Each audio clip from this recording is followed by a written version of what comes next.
It's an encryption. It's an encoder. Oh, the Destiny is online. How the Grinch Stole Christmas. All the versions on EFAP. Getting ready to go live. Or is live. I don't know. It says premiere. So I don't know what that means.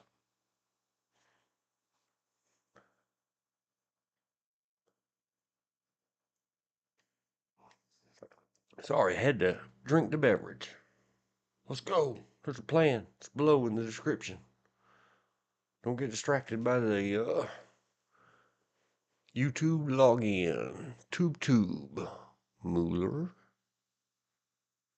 Powder. It has resorted my subscriptions again.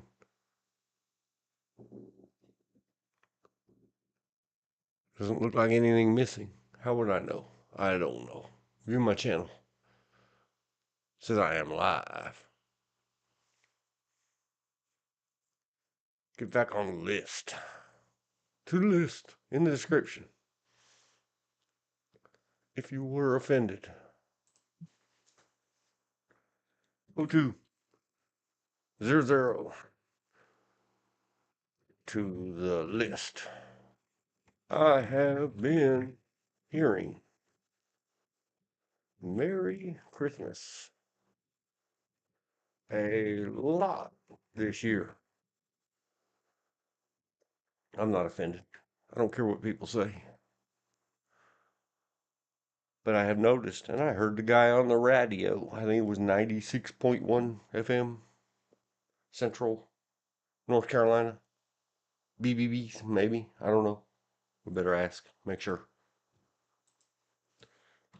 96.1 FM.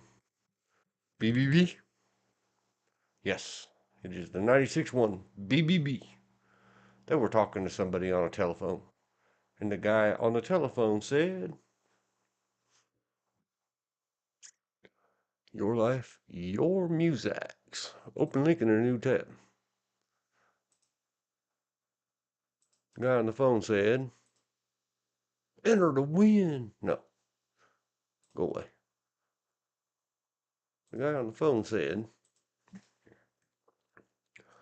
"Merry Christmas." And then he stuttered and stammered and said, "I mean, Happy Holidays." And somebody in charge of it or arranged with it or allowed to say such things said, "Oh no, that's all right. It's okay." See how we are all programmed? Who lifted Big Brother off our necks about the holidays? Inquiring minds want to know. I heard a guy on the radio say, MC, I won't say it again, and then stammer about sorry, happy holidays. Over at the BBB. Go get some. Get some. I think you can stream it no matter where you're at. Maybe. Maybe they have apps for that. Not a sponsor. Not an endorsement. Not a nothing. It's all for nothing. They are a local radio station. The other day, the fine young person at the, let's call it a haberdashery, a store. They said it to everybody and smiled a little Sly. Dog eat dog, sly smile. See the Guns N' Roses?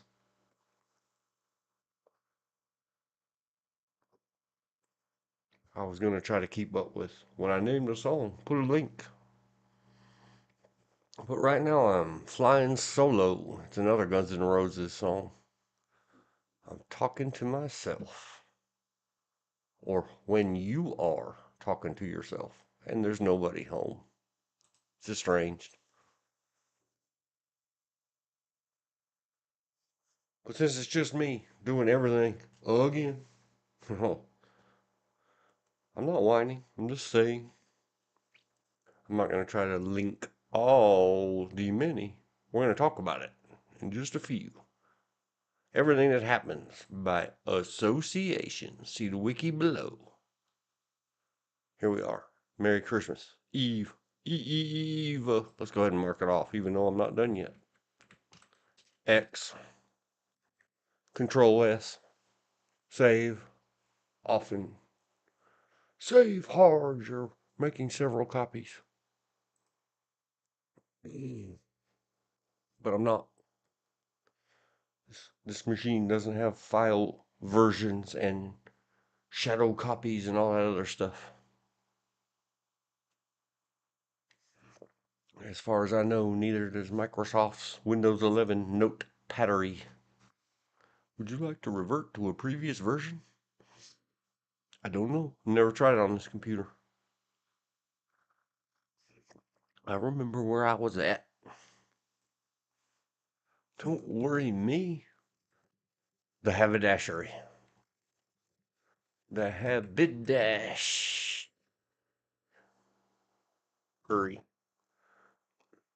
How do you spell it? It's a British word. Haberdashery.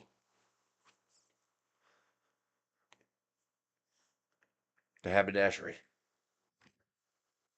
Clark. British say Clark. Us Americans say clerk or helper or something. Had the MCs. No, no, an apostrophe. MCs with a dog eat dog sly smile. GR and or Adam and Vince. Dog eat, dog eat, dog eat, dog eat, dog eat. MCs with a dog eat dog sly smile. I, not enquired. Inquired. Look it up yourself.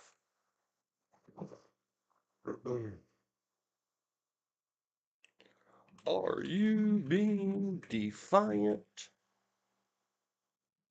You know, not saying happy holidays. And Clark said, the clerk.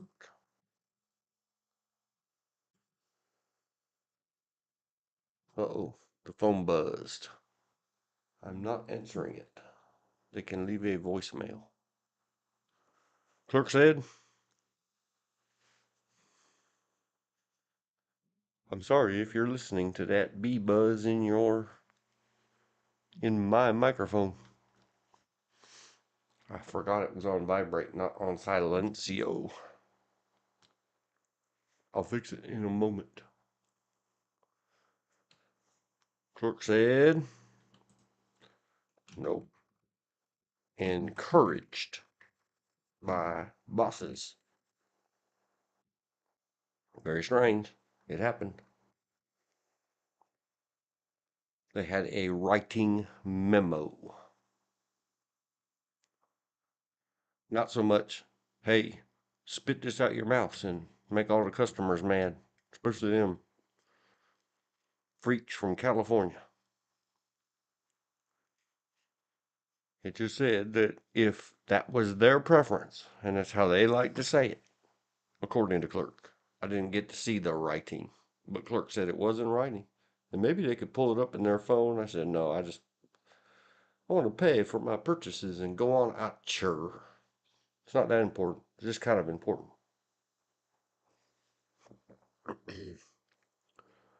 But allegedly, they had it in writing. If you prefer to say something, you may say it.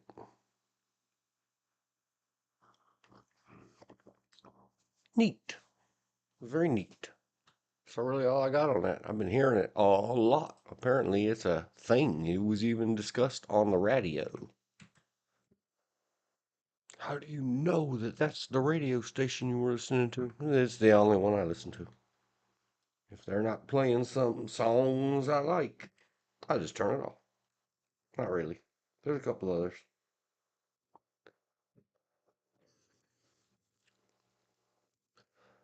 Moving away from the drum beat. That's another song. Buzzcocks, I think. Moving away from the MCs. Anomaly. It reminded me of. Uh-oh. And then there was a texted.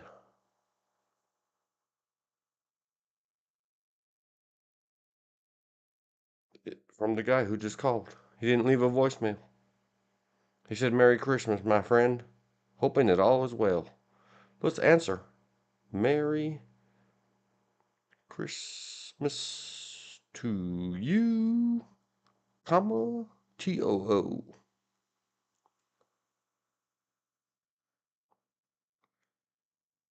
Let's put a big red heart in there. Heart to you and Mrs. Send. It's a good guy. Sorry if you didn't like me. Anomalous behavior. Yeah, that one. Or is it? Imagine yourself a red balloon instead of an asterisk. Or is it? Here we go. Doing the associations. Trying to log them. Go to Tube. Open a new tab. Narrate what you're doing in case somebody's just listening. Back at the YouTube. Type BUZZCO. That word. CK. Yes. Moving. Hello. Auto completed. Away from the drum beat. There it is. Oh, pulse beat. Yeah, that's not what they say. How did I not know this? It is the pulse. It's the beat, beat, beat. Hop, hop, hop. We're gonna talk about that today. Even though I'm just trying to go with the associations. No, don't play. Moot. Don't play. Whatever that's an ad for. It is well recommended by the YouTube today. Share. Copy. Close. Go there.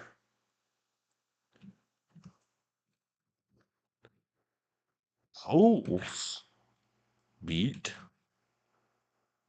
Question mark. Who? I usually spell it this way. Who? New. Bump. There it is. So we had that one. Is it an anomaly? Or is it let's go? Because Uma, she fine. 14. 40. Because it really did. Even though it was what I may have misidentified or mispronounced as dude at the haberdashery. Clark.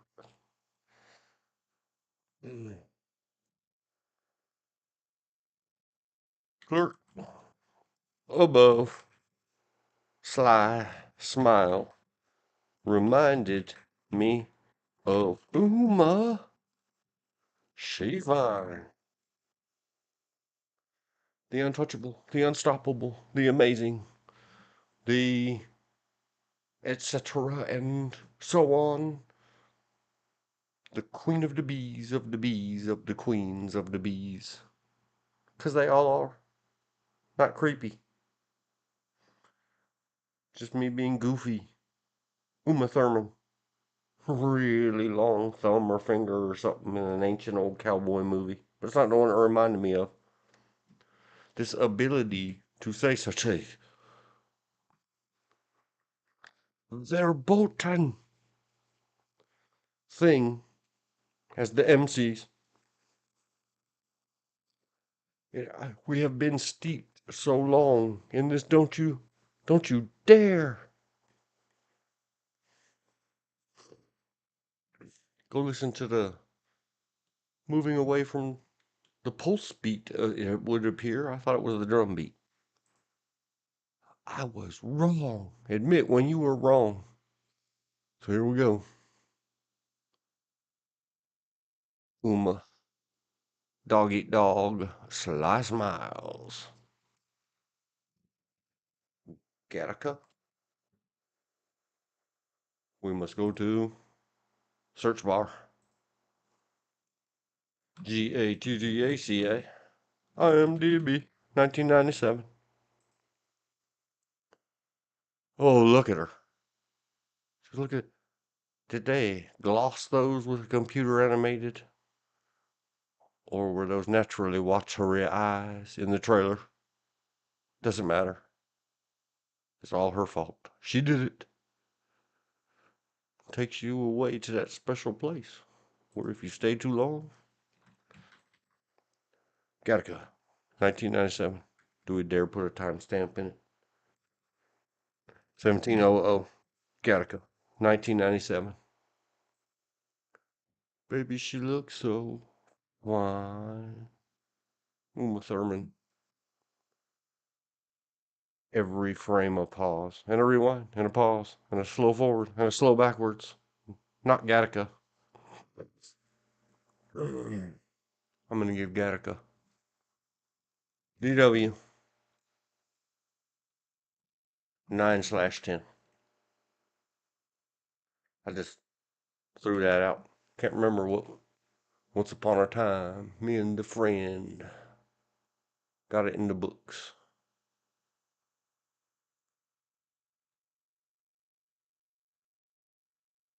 That other guy, I think they were married at one point, or the world of super movie star dramas. We'll look that up in a minute. Ethan Hawke. We'll look it up now. Were Ethan Hawke and Uma. Well, they have a daughter together. At least. Ethan Hawke and Uma Thurman have 2 children together. There. I was right. I remembered correctly. I try not to keep up with that stuff. I hope they're happy co-parents. Jude Law, famous for some alleged Star Wars madness that I refuse to acknowledge. Do you think they, Uma and Ethan, named their child Maya because they starred in a movie with her? I doubt it. Look how many famous people are in this. From 1997. They were famous then too. It's one of those. Vincent, an in-valid, not invalid, invalid, dystopian stuff. Assumes the identity of a member of the genetic elite to pursue his goal of traveling into space with the Gattaca Aerospace Corporation. However, a week before his mission, a red rum marks Vincent as a suspect. I don't know.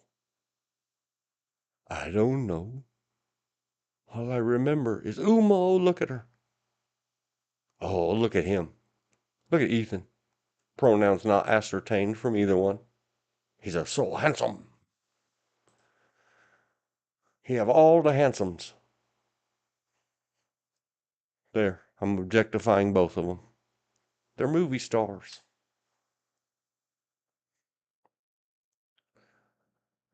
Rajula. He was in something with somebody once upon a time.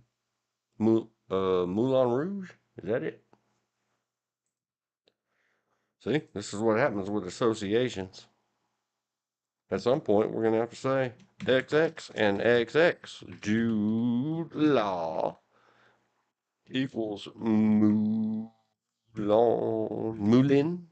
Rouge? Question marks? We'll find out. Q. We're discussing Gattaca. Gattaca. I was trying to scroll the picture to see. It was somewhere in one of these lineups. Where the two. Everybody has to go and get their DNA checked in the in and out check doors. Be glad we don't have that kind of access control.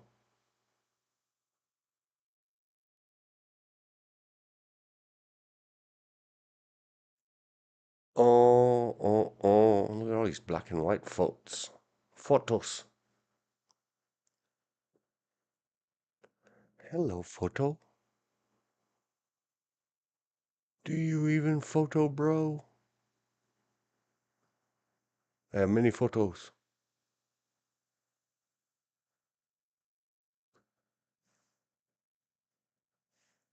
I am all alone, scrolling the pictures, scrolling the frames.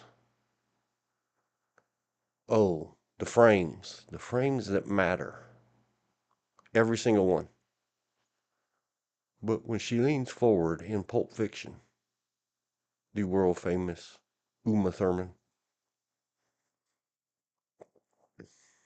and says 2 shakes of a lamb's tail, every frame, permanently etched into my noggin.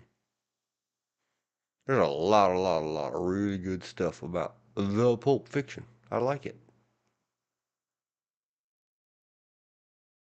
See, here we go. She has kind of a sly smile on, and he's making a kind of face somewhere in the pelliculus. Anyway, I do recall somewhere in the pellicula. Hoo, they showed his little nitties. How dare you? She's got kind of a nice smile on there too.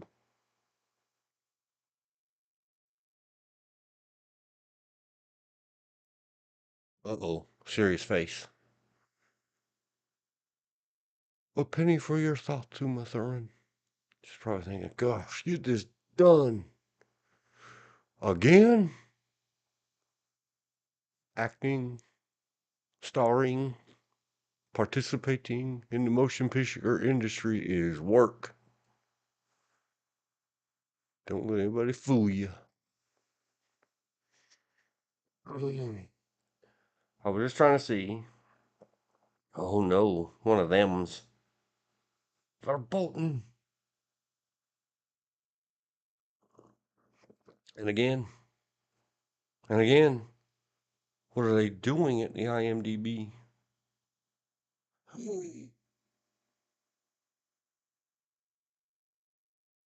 Even cowgirls get the blues. That's the name of the Uma movie. I believe. We'll find out.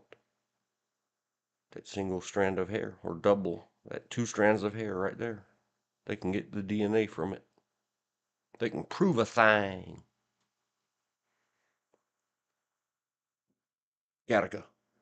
It's a good movie. I was trying to see if I could find. Nope. They don't have a frame of it. Nobody paused the frame that I'm thinking of. It's easier rather than scroll back. to say. What did I just say? Even cow girls get the blues, 1993. IMDb. Even cowgirls get the blues. Let's talk about that one. Yeah, I know. That's why I made a note. 25, 30.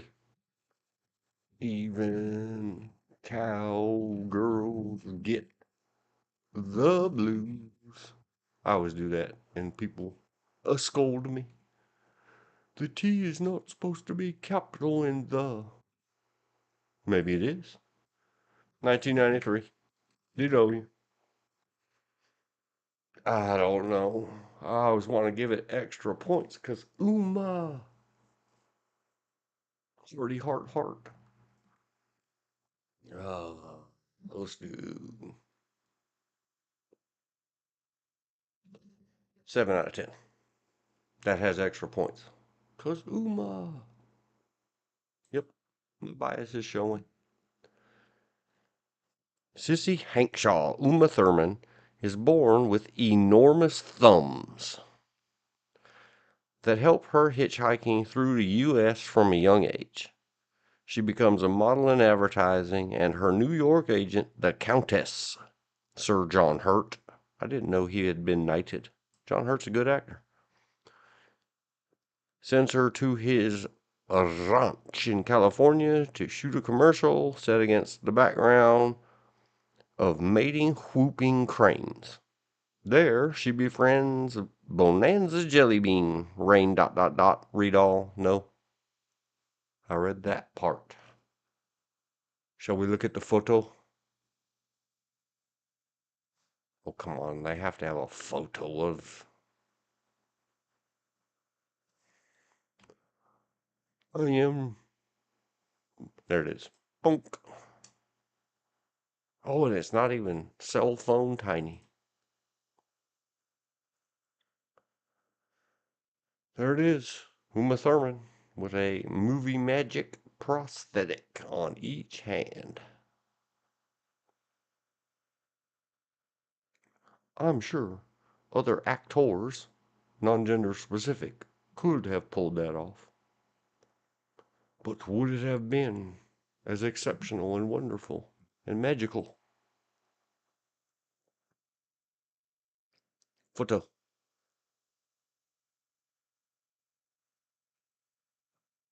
We don't have to worry about it until some silliness remakes it.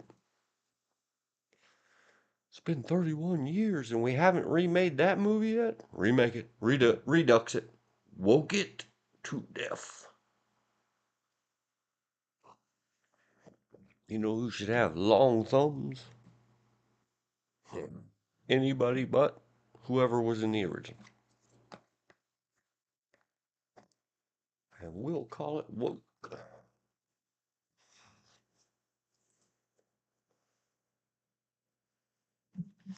All right, we followed that yellow brick road.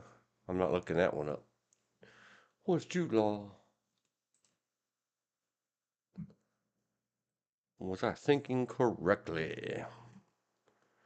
With the strawberry blonde Australian, the reddish, the blondish, Moulin Rouge, 2001.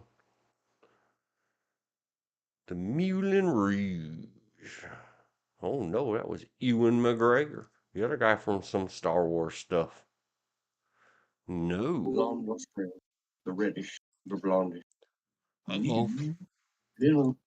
Hey, Howdy. Did you fix it so it doesn't double? Yep, you fixed it. I'm not hearing me anymore. 29, 28. DW. Racist. I misspelled racist. Oh, English look the same to me because I just did the thing, George. I said, was that Jude Law in there? And no, it was the other guy. Ewan. And I don't know if either one of them is British. Greer. Did I spell it correctly? I spelled Ewan McGregor. Yep.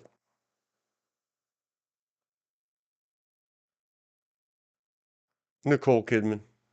That's the Australian lady I was trying to think of. Couldn't. John Leguizamo. Fantastic actor. Mm. But that's a musical movie. Very good movie. I apologize, Ben Kenobi. Isn't he Ben Kenobi? Ewan McGregor. Known for. Known for. Have I got everything badly mixed up? Star Wars Episode 1, The Phantom Menace, Obi-Wan Kenobi. Allegedly. How's George today? Just waking up. Good job. Yeah, we were out, and dummy me, for when I got out of the car, left the headlights on. Uh-oh. Yeah, so we had to sit in the cold, hard, rainy Walmart parking lot waiting for a friend of mine to come over so we can get over the jump. I apologize. Jude Law. Moulin Rouge. 2001. DW. Did anybody 8 out of in 10. that version who played Le Touche-Lautrec? Who played what? Or was that Toulouse-Lautrec? Or was there a character called Toulouse-Lautrec in that one? Toulouse-Lautrec was played by John Leguizamo. Okay. And he did a fantastic job. If you haven't seen it, George, go see it. Look it up. GH. I guess you haven't seen it. No. Like I said, I saw the one with Peter Sellers. And Zaza Gabor. Just a second, Dean. Mm-hmm.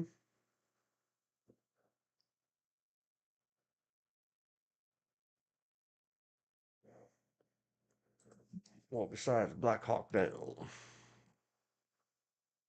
Nicole Kidman, I could talk about her all day. If you know what I'm saying. Jude Law, go there. The Dude, The Talented Mr. Ripley, 1999. Known for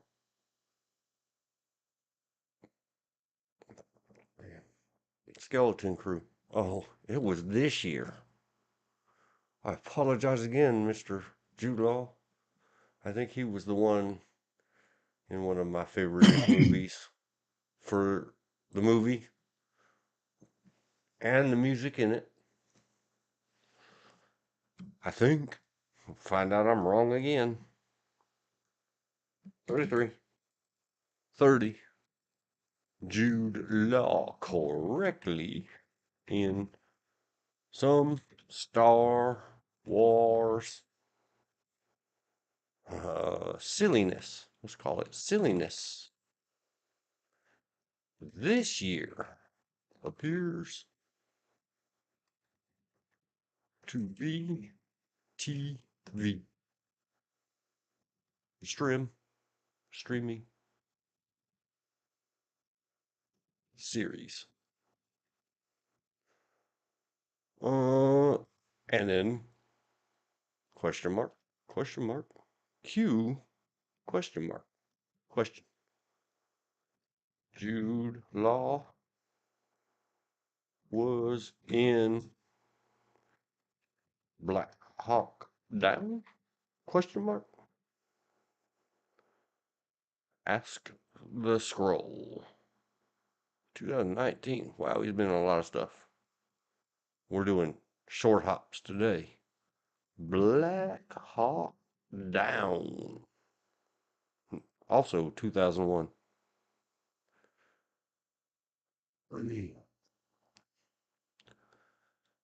Josh Hartnett. Oh gosh, that was Ewan McGregor again. See what happens in your brain? Huh? No.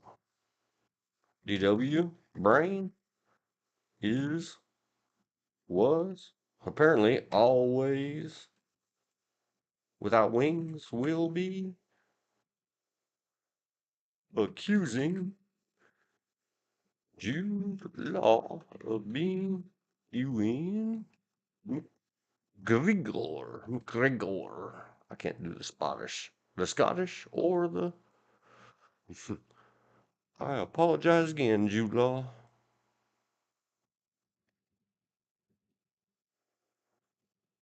So now hop down, DW Black Hop down 2001 with or without Jude Law. 10 out of 10. Find the special edition.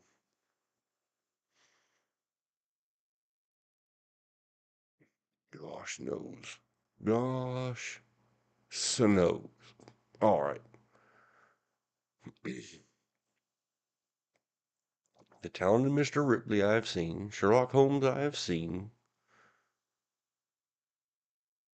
Hugo.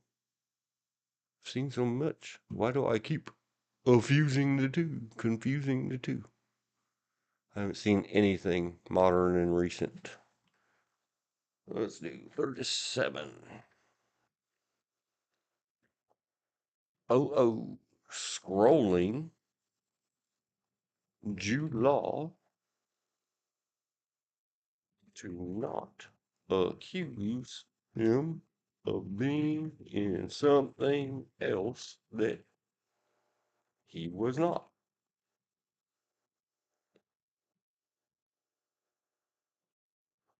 Let's see what we can see. I haven't seen any of this stuff. The third day. The third day autumn.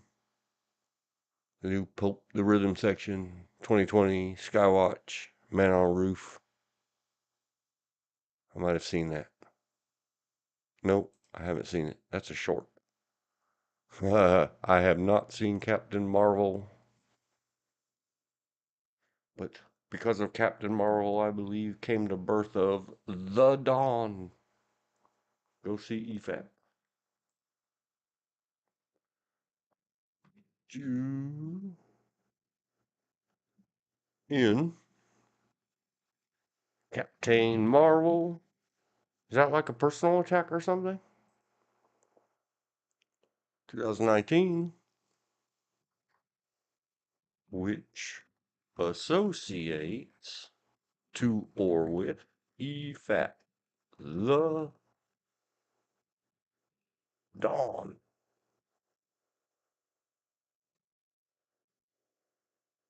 Hop on over. Check it out yourself. EFAP.me. And then you click on memes. Click or tap. And you're not as smart as you think you do. Search memes. DON.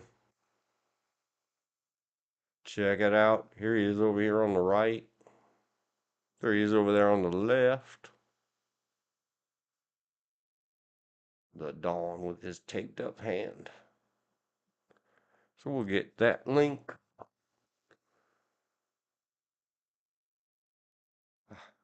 I'm not trying to farmering your clout, EFAP. It's just a fanboy. Blamp. Tight. Dawn in the box. Then you'll know. Knowing's half the battle. Back to scrolling the Jude Law. But no, I have not seen that. Captain Marvel. It was even available for Free Star somewhere, I think, or something, once upon a time. And I said, no, thank you. Because I had already seen much effapery and other people's stuff about it. 2017. I haven't seen a lot of this stuff because I really went dark away from these things are really hurting my feelings. Movies and shows and all the rest. Resty rest. About then, 2015. Spy. Black Sea.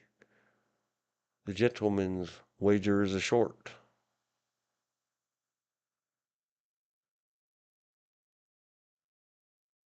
Side Effects. That was recommended for me somewhere the other day. 2013. Side Effects. 7.1. A young woman's world unravels when a Grugas prescribed by her psychiatrist has unexpected side I'm sorry, I didn't mean to clear my throat in your ears. Unexpected side effects. I may have seen this. I don't recall. Who is Rooney Mara? I don't know. Catherine Zeta-Jones. I think I have seen this, and I don't remember enough about it to give it a rating.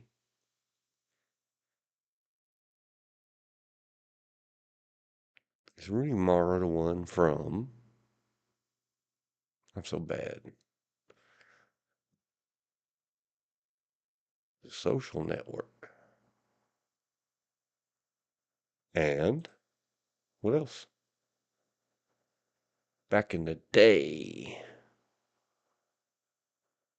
The remake of A Nightmare on Elm Street, 2010. Reduxed. It would appear not.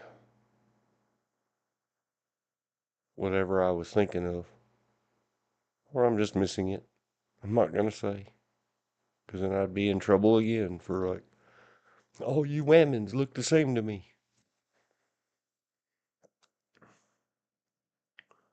Yes, I saw Side Effects. I don't know anything about it. Can't remember. Sherlock Holmes, A Game of Shadows, 2011. I may have seen it. I don't know how many deep is that? Oh, Contagion is fantastic. 2011. Everybody should keep COVID in mind and flop back to that one. That has a dude from the Matrix in it. And Gwyneth, I don't know how to say it. Mother of Apple. Let's put a link up there. Copy. Over here. Jude Law lent to 43. 40. Jude Law in Contagion. What year was it? 2011. Not 2001. And so Jude Law in Contagion equals DW. 8, 10. Very good movie. Maybe 710. Better say 710. I don't know. 710 or 810. Can't decide. And let's give it a IMDb link. This is one that's worth looking up. Contage Eon, because it was. Nope, it is no longer. It was free with ads for a while on the tube. Many things are. Oh well, go look it up. If you have Paramount Plus, you can see it. What's on Plus? Huh? What's on Paramount Plus? Contagion, 2011.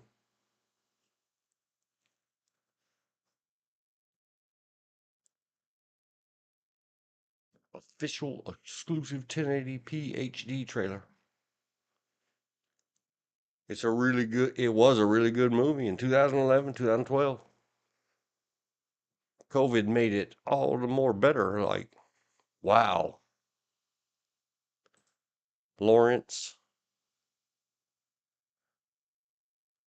a movie has a lot of heavy hitters, they call it sometimes. When Lawrence Fishburne is in one, two, three, four, fifth row,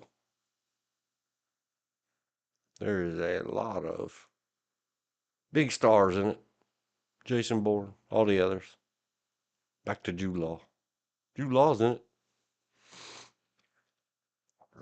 Especially all you, anybody who is all twisty or question marky or something about the vaccinations stuff. Check out Contagion, 2011. I tried to watch Repo Men once, 2010. I probably have seen it. I've definitely seen Sherlock Holmes.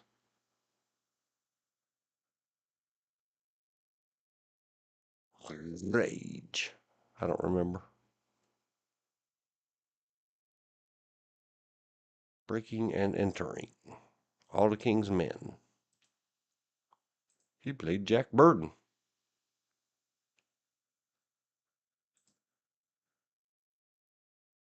Sean Penn, Jude Law, Kate Winslet. Again, she was in Contagion.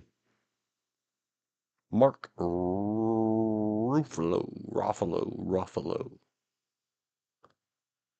Anthony Hopkins. Sir Anthony Hopkins. Yes, I have seen All the King's Men. I remember it now. Not enough to give it a rating. 6.1 must be right at the IMDb. I don't even remember him in The Aviator. Leads to The Aviator. Best use of a hunk of music that I really, really like.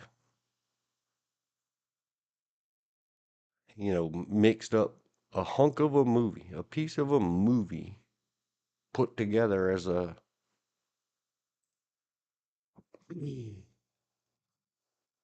4750 Jude Law in The Aviator. It's about Howard Hughes. What year? Have you ever seen it, George? Nope. 2004. You have no culture. It's got 7.5. I would have I rated know, higher but than that. I just Yeah, don't like man. the star. I'm not a big fan of the star. The Aviator, that's Leonardo. all we're Leonardo. correct. Yeah. He's done one movie that I know of that I really like, and that's The Man in the Iron Mask. And I didn't watch it because of him. I watched it because of the people that were playing the Musketeers. 7.5 out of 10. DW equals. No, I'm gonna say 910. Just like Oh well. Disney Three Musketeers, the best thing out of that was one song that they did, the opening song. All for one, And all for one love. for all. No, all for love. It was one for all, one for love, or all for one for love. Something like that. I can't remember. It was by Sting. All for love. I just got reminded by my wife. Yep. They modernized it. Oh, Aviator yeah. is a fantastic movie. Everybody should go watch it. It has a great. It's another one. It's not one single frame. Right there where his plane is crashing, if you watch the thing. The mixture of how they did the music, which is it's the second part that no one ever lets it get to of The Toccata and Fugue in D minor. That famous one. There's many, many other good things to me in that movie, including Kate with a C, Blanchett. Kate with a K, Beckinsale. Oh, look, there's Alec Baldwin. They dumped his thing today. Today or yesterday. Yep, just proof there is no justice. When you're going to bring the Should have been. cases, somebody tell the prosecutors and the detective investigators, just like happened with the OJ trial, and happened almost done. If you're going to go after the rich and famous, you better go correct. Alan Alda, MASH, good stuff. Alec Baldwin, of course. The only thing I can really remember him from is The Hunt for Red October. Hey, Yeah. wait a minute. I didn't realize. How could I have not realized? Gwen Stefani of No Doubt fame played Jean Harlow in The Aviator. I have Except for seen it several times. The problem is Jean Harlow had better assets, bigger assets than she did. Oh, well, Or does. that's not a problem to me. Me likes the Gwen Stefani. Willem Dafoe, I remember him in it. A lot of big stars. Realize that Howard Hughes. Howard Hughes actually had to design and had for Jean Harlow a special bra. The underwire push-up bra. Just a second, I'm being called away. Yeah.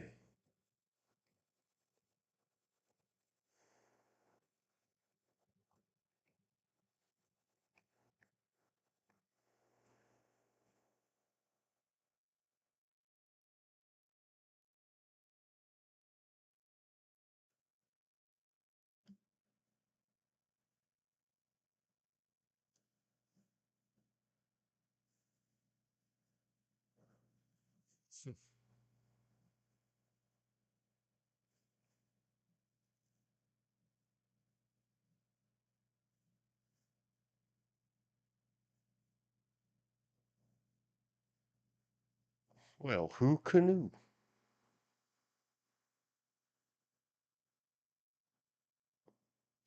You're the man, Howard Hughes. You the man.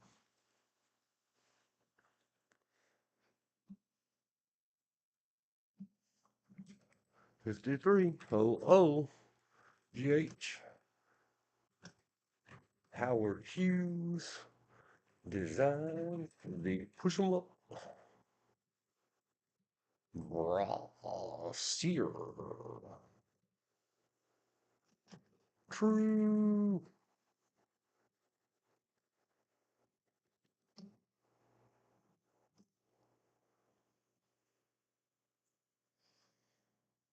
And then when we're playing the mental association games, guess where my mind went?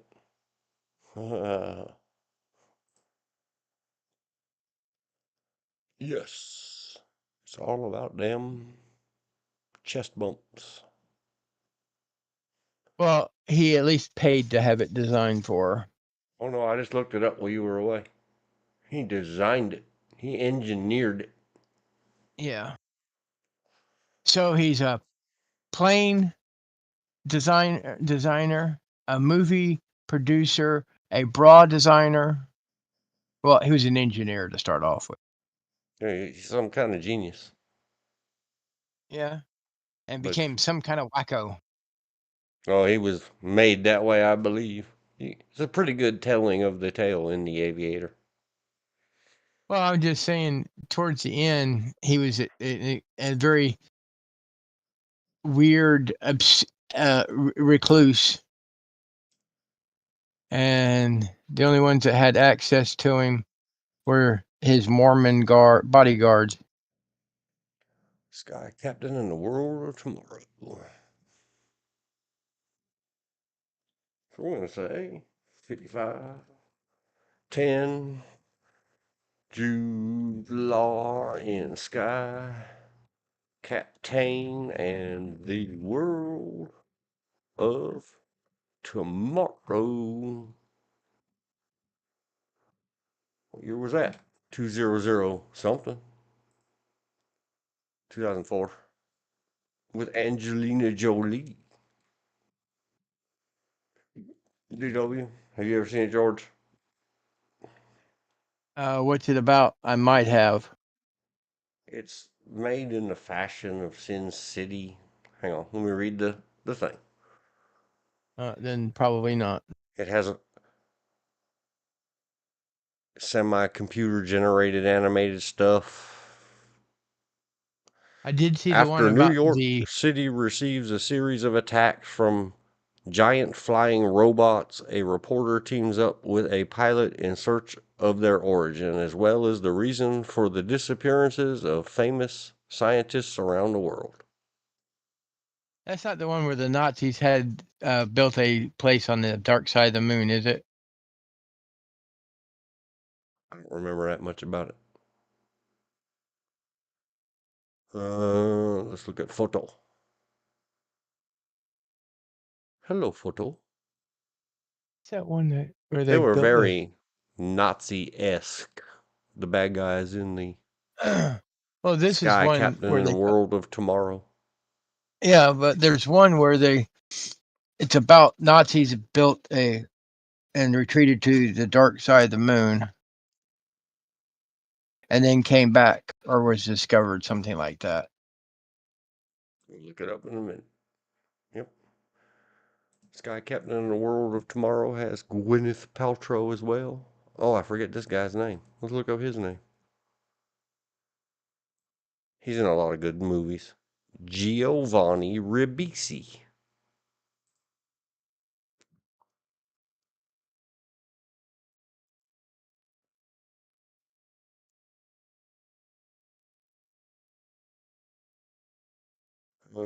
I remember the robots, and I remember the Zeppelins. They had a lot of Zeppelins in Sky Captain in the World of Tomorrow. No, the one I'm thinking of, I think it is called Iron Sky. 1912. Tell me. 2012. We'll put a pin in that. XX. Colon. XX. Iron Sky. From GH. July. Sky Captain in the World of Tomorrow. What else we get? I'm trying to make up for accusing him of being Ewan McGregor. Cold Mountain I have seen. I think that's again Nicole Kidman. Maybe. Let's find out. Yep. Oh, and Renee Zellweger. Hearty Heart, Heart, Heart. My heart's hurt the most. Road to Perdition I have seen. That's a pretty good movie. Have you seen it? Road to Perdition has Tom Hanks. One of the old standards. Paul Newman. So, the good old days of gangsters in the 1900s sometime. A mob enforcer's son in the 1930s Illinois witnesses a red rum, forcing him and his father to take to the road and his father down a path of redemption and revenge.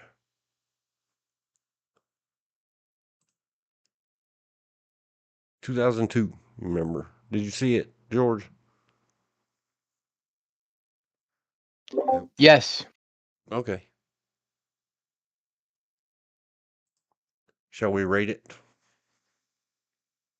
I'd rate it about a 8. 50. Road to Perdition. Did not see Cold Mountain. DW and GH. 8/10.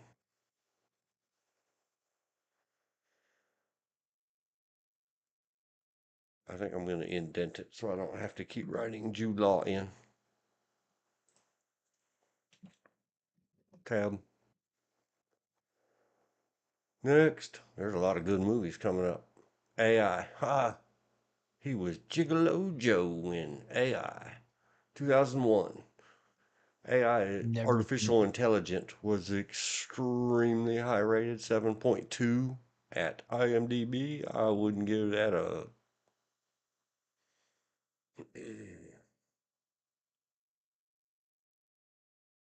Let me not be a hater. Let me say 4. 4 out of 10. You've never seen it, George? Nope. It has the kid from The Sixth Sense in it. Okay. And William Hurt. William Hurt is in a lot of good stuff. And then, also in 2001, Enemy at the Gates. Jude Law played Vasily. That is a That's definite not. 9 out of That's 10. a yeah. Definitely a solid 9 to 8. Yeah. What's that? 01, 01, 30. Enemy at the Gates. DW equals definite 9. 910 GH equals 849/10, right? 8 or 9. Solid 8 or 9. Yep, that's what I got up there. I don't remember Love, Honor, and Obey. The Talented Mr. Ripley, I'm not going to go into. I've seen it. That again has the Born Identity in it, I think. Mm. What's the guy's name? Matt Damon. And Gwyneth Paltrow. And Kate Blanchett. Oh, that has Philip Seymour Hoffman in it. I didn't even remember him in it. What movie am I So talking you about? got The Talented Mr. you. Ripley. Quick question. Hmm? Did not happen to my wife. I'm gonna put that out first. But Okay. what does someone? Are they supposed? Is a security guard supposed to notify the board if their weapon is stolen? I know they're supposed to notify the police. Probably not. Okay. At least I hope they notified the police. Because if it gets used in a crime, he's really screwed. Yes. Whoever, if you lose or get stolen, be honest about it, be fast about it, and get local police in the know. We're going to do an interlude. Nah, just a 01, quick question. 03, 30. GH asking in NC in particular, Yes.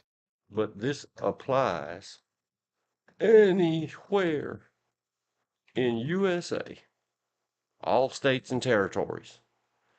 911, get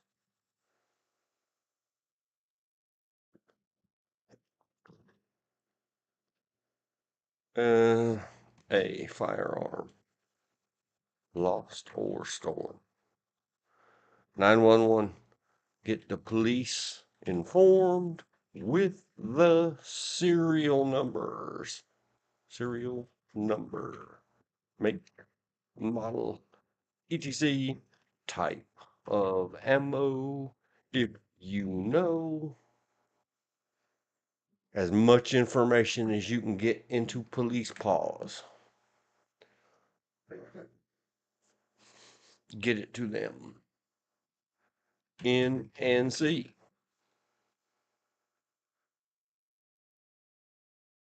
As far as the board goes, the PPSB does not need to know unless you don't have a same make and model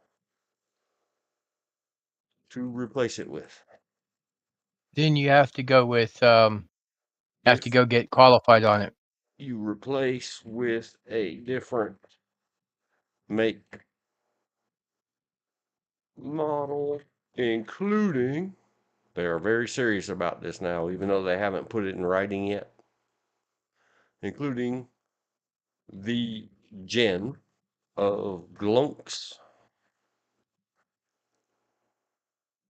you must qualify at the range with the new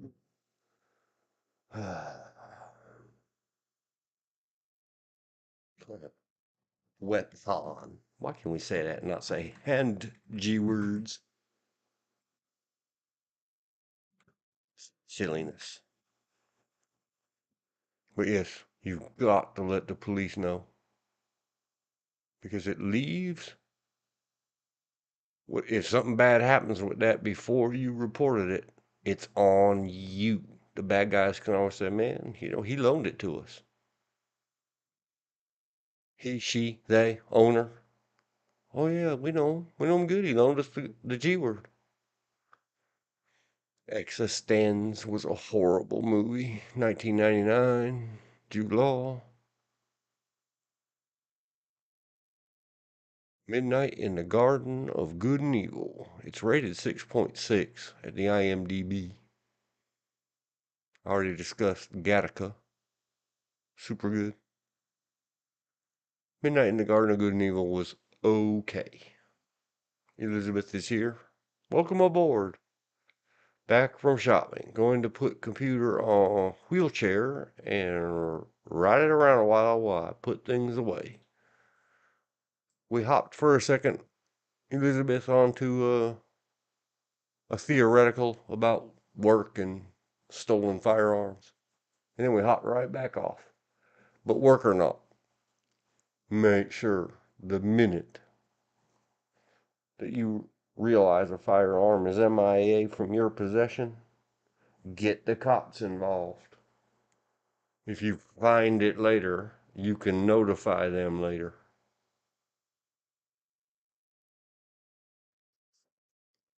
Wild, bent. I don't remember many of these. Shopping I saw, 1994. Don't remember anything about it.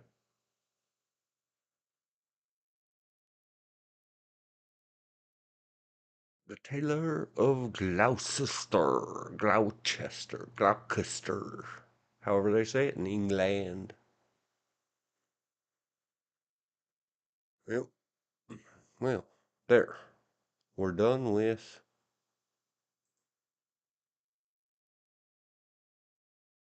Jude Law. I hope that makes up for it, Jude Law. I didn't crawl all over the other guy that I kept accusing you of being. 01, 08, 30. In parentheses, done with Jude Law. Moving on to Iron Sky. Let's look it up. Iron Sky at the IMDb says 2012. I don't know who this is. The Wraith Strikes Back. Is this comedy?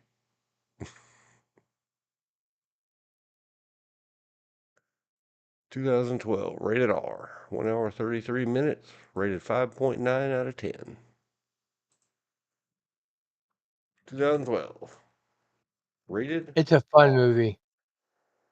GH equals fun. Do you care to give it number out of 10? At least a 6, 7. But it's just fun. I mean, 6 through the acting's 7/10. it's a little hokey. It's a little hokey, but it's done after the fashion of the 1960s and 50s and 60s, shocker sci-fi, what they used to call B-rated sci-fi. It's done under that fashion, but it's done in a better quality. It has a lot of very attractive people in it. Pimples.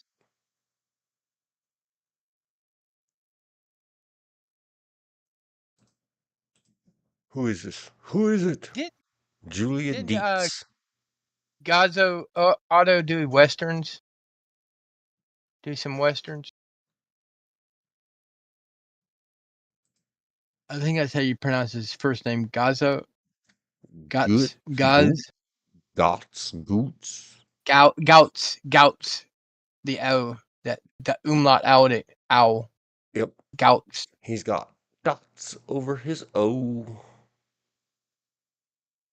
Gouts.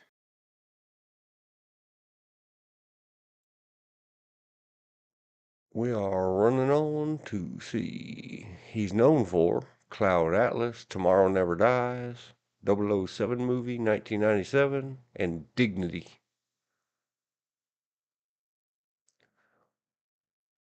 He looks like he should be in westerns.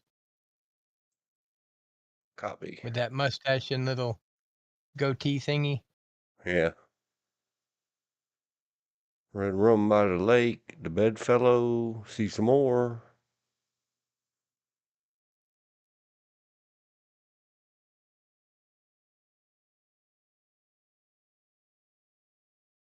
Matzo kebab and this must be German. Matzo, that's Jew toast. Kebab, everybody knows what kebabs are. And sauerkraut. Und. Proper German. All these movies he's in, a lot of movies he's in, are German titled. Oh, with a mountain like, and the first name spelled correctly as Gauls or Gouts, I wouldn't be surprised.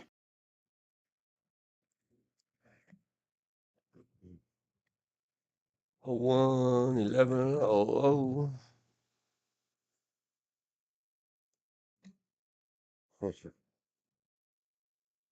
Not a cowboy. Well, it should be. We'll just leave it like that, right?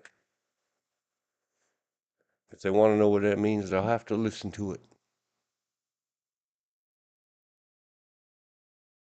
Yeah, everything he's in is German. Well, I do know the Italians use a lot of Germans in their Italian westerns, along with a lot of Italians. The spaghetti westerns. Yep. Julia Dietz is easy to look at, and so is a Peter Sargent. Yes. And of course, Herr Otto.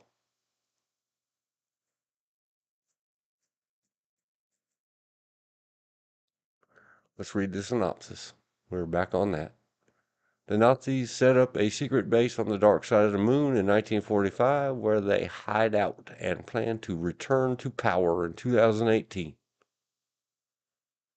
It's interesting.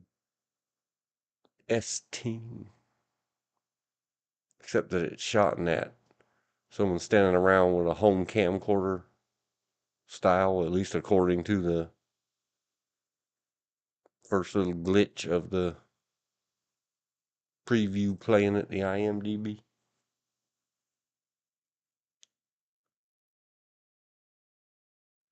Yeah.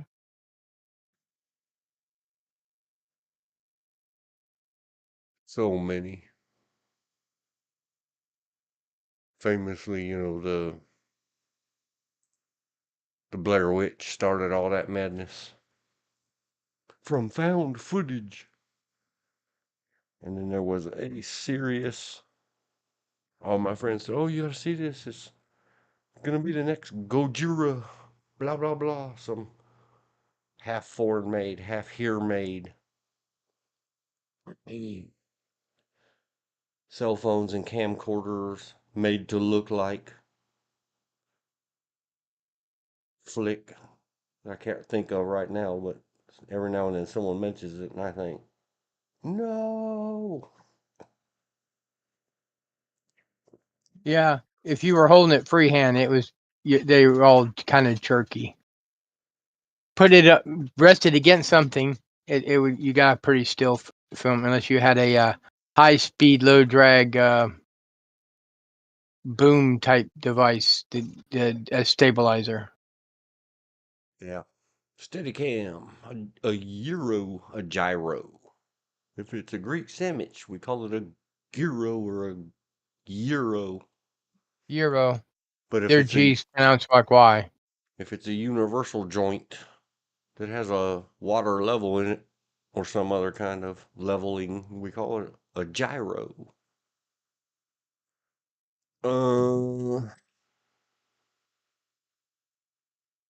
The W needs to be RB. So it is. What time is it on Earth? 5:50 p.m. Eastern. You can either sing songs or if you're going to talk about something, remember what it was. So when I get back, I can put it in the logbook. No, I'm multitasking as is. All right. It's up on the screen that we will be right back.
Yay, I'm back.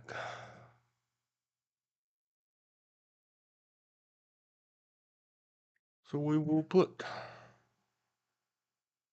01 20 00 DW back officially. Checklist. Eminem and the Association Game. Eminem, one of the one or only songs of Mr. Eminem. Music was stuck in my head when I decided if I ever get home and don't have too many more interruptions or delays, I'm going to run online and do tube about music and movies and the association game. But when you got to overcome your stage frights and all that stuff and wing it, lose yourself. That's the one. Open that. That's what I always think of. No pause. No pause. Share. Copy. And every now and then, I don't know what it is, but streamers and famous actors lose yourself. I'd say lose grasp on reality, but Every now and then, YouTubers, streamers, Twitchers, all the others, the many other platforms that I TikTokers. just don't keep up with. Yes, the TikTokers. The TikTokers are too young until they feel. I'm sure there's probably somewhere a TikTok challenge. But I've seen like the famous movie stars. I can't remember who, where someone will say, blah blah blah, and they'll mention Eminem, "Lose Yourself," and it's like I guess a thing amongst not me type of people that they just tear it out. They start reciting it. It is a very intense, I guess, rap. I don't know what you call it. It's kind of a crossover music. It's kind of rock. It's kind of rap. It's kind of everything. It's kind of that unique Eminem stuff. But it has a lot of lyrics for people to have to all of a sudden start saying really fast. It's up on the screen. I'm not even going to try to read it. I'm going to let it sit on the screen for a second.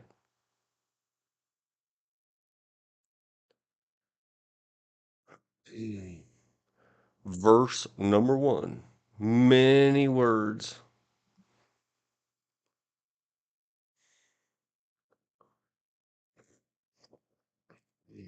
And I always laugh because it says,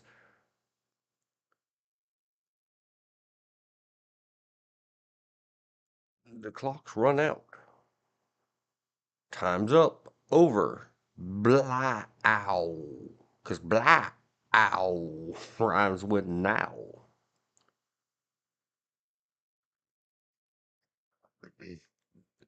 You better lose yourself in the music the moment you own it.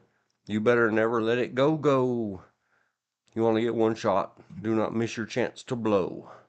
This opportunity comes once in a lifetime, yo. That's as much rappery as you're going to get out of me. I apologize, Eminem. I am not cool like that could do justice to your fine song. As of the time of this recording, it's a backup on the screen. 260,391,707 views.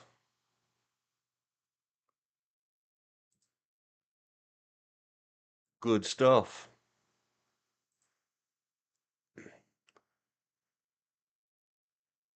But trying to do improv theater, like doing streameries, doing online streams without a script, a plan, an outline.